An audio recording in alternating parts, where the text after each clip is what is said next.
Hello, my name is Alicia Sell. How do you feel when somebody stands really close to you in an elevator? You don't really have room to breathe. You don't really feel like you have any personal space. And that's not a very comfortable feeling. I think that's due to Americans being a very personal, closed-off culture. And we don't really like to be forced to stand really close to other people or have no personal space in situations. But what if we have to? What if the elevator is crowded? Do we choose to stand very close to another person but have a little bit of room to move? Or do we want to stand really still and have a little bit of personal space around us? Today I'll be talking to you about a study performed by Stephen Madden, summarized in an article entitled Proxemics and Gender, Where's the Spatial Gap? Generally, the dominant figure in a situation is allowed to decide the spatial norm and allowed to break that norm. So they can tell everybody to go stand farther away and have personal space, but they themselves can go walk up and intrude on somebody's personal space because they feel like it. And generally, the dominant figure is a male, according to studies done in the past.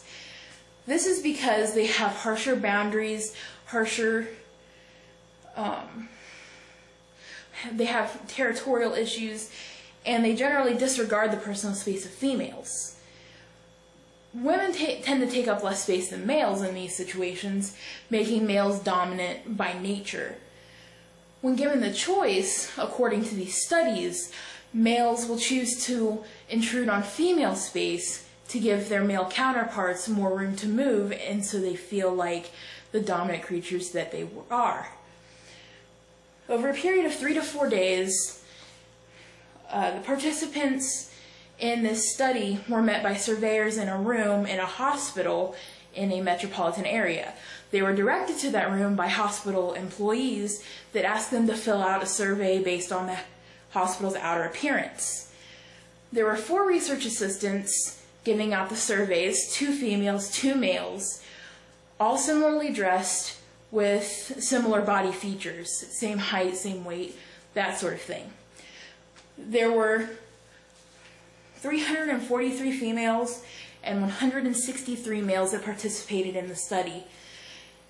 And they had a choice of who they wanted to talk to, whether it be one of the females and one of the males. And they didn't have any time constraints, so they didn't have any sort of fast decision-making pressured on them. They could just choose who they wanted when they wanted. There was a grid in the area in front of the surveyors that allowed the research assistants on the side that were pretending to take the survey to measure how far apart the participants and the surveyors stood. The grid showed 6 inches, 8 inches, or 6 inches, 12 inches, 18 inches, and 24 inches. And the hypothesis for this study was that women would have their space intruded on more than men, and men would do most of the intruding on women. Of the 506 participants in the study, 292 approached a male and 214 a female. 206 females approached a male and 137 males approached a female. Generally, males stood closer to other males. 41 stood within 6 inches and 24 within 12. Then females, 23 stood within 6 and 53 stood within 12. Females stood closer to males. 96 stood within 6 inches and 71 within 12 inches.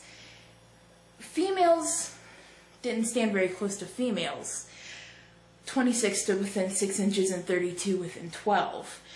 So really, the females liked to be closer to the males than with the females, but they still stood pretty close to the females. The results of the study were more mixed than the surveyors expected, and they began to show that the studies and hypotheses of the past were not true, because more people entered the space of a male than a female. It seems that males aren't spatially dominant because women tend to invade the space of the males more than the females, and the males didn't really go into female space. The study shows that females don't really have their space encroached because of a gender issue, but some other factor should be at work and must be at work in order for this to occur, be it environmental or